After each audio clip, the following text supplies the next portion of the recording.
Good morning, Blythewood Chargers. My name is Mr. Jones and I'm a 7th grade assistant principal. I'll be sharing with you today a picture book called The Wind Flyers. That's based off of the Tuskegee Airmen, which was one of the first group of African American aviators who came to prominence during World War II and flew over 15,000 missions. So again, the name of my picture book is Wind Flyers by Angela Johnson, illustrated by Lauren Long.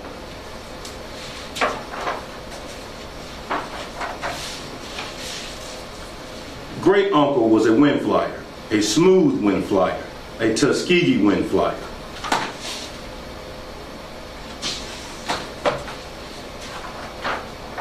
His whole life, all he ever wanted to do was fly. With his arms flapping, he jumped off a chicken coop when he was 5.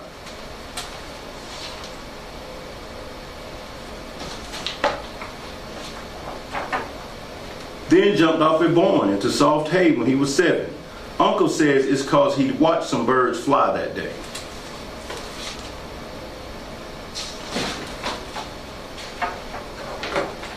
When he was 11, he paid 75 cents to go up with a flying barnstormer. It's what heaven must be, Uncle says to me, with clouds like soft blankets saying, "Come on in, get warm, stay a while, and be a wind flyer too." They flew over the fields, over the lakes, and Uncle just knew if he could get a good grip, those clouds would be his.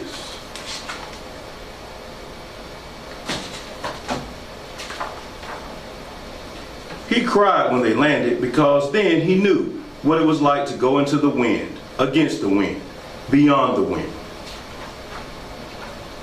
There was a magic in the wind back then, he says. When he was older, Uncle became a Tuskegee Airman with the 33rd Second. He studied hard and flew in a war. Air Force didn't want us at first, only 4 squadrons like us, he says, touching his mahogany face.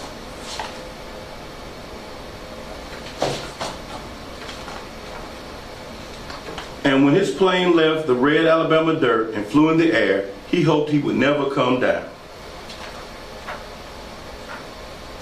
He had finally become a wind flyer, a smooth wind flyer, a Tuskegee wind flyer, flying high above it all, never to touch the earth again, forever a wind flyer.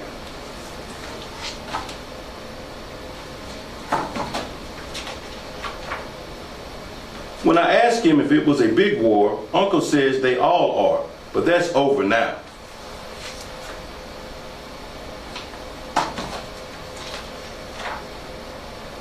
We were something. Some of us didn't come back, but we never lost a plane we protected.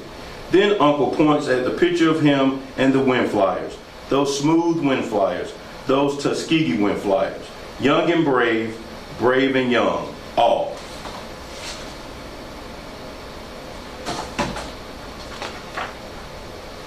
Uncle crop dusted some right after the war.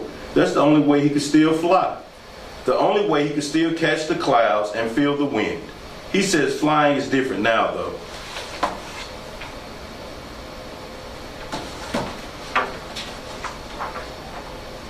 Faster planes, more people than ever, but Uncle says the clouds still sound the same. He holds my hand and we watch new wind flyers jet through the clouds.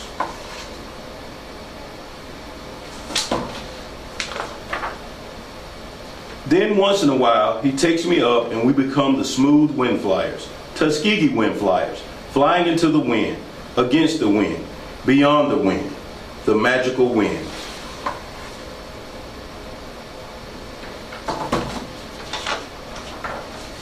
The end.